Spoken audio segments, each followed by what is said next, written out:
What's up, guys? We just did a fresh oil change on this 1980 Sachs Sundancer. If you need to see how to do that, there's a video up here. And today I'm going to be showing you how to start this 1980 Sachs Sundancer. This bike has a 504-1A motor. If you need to see where that is or what motor you have, it's underneath your right side cover, underneath the ignition coil. There's a little plaque that you can see what motor is on your bike.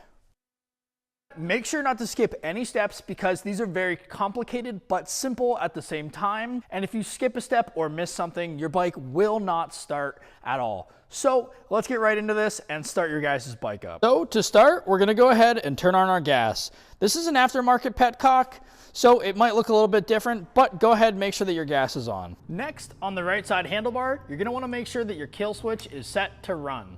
Now, this is where things get a little confusing. On your left side is your decomp-clutch lever. This is how you start your bike. And this lever right here is your choke. When your bike is cold, you're gonna need both of these in. To start your bike, hold both levers in and start pedaling. And once the bike starts to turn over, you're gonna drop that clutch lever, leaving in the choke for about 10 to 20 seconds. Then you can take off with the clutch either in or off, depending on what your bike really wants.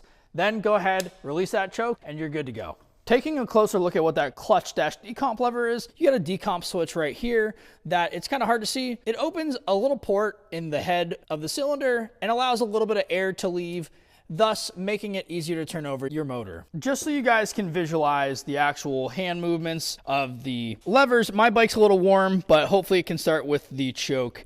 So you're gonna go ahead, kick over your bike, and drop that clutch right away, still having that choke. Mine doesn't need it, so I'm gonna release that now. And I'm good to go. And one last time so you guys can see that again. Both levers in, kick over the bike, instantly release that clutch. Once that motor starts to go over, your bike might struggle because this is a nice bike, so you never know. It might take a little bit of pedaling, holding that down a ton. Sometimes you do need to hold this in a lot and just keep pedaling, but this is a good running bike, so there's no need for that. And there you guys go. That's how you start a 1980 Sachs Sundancer moped. If this video helped, please leave a like down below. And as always, guys, ride safe.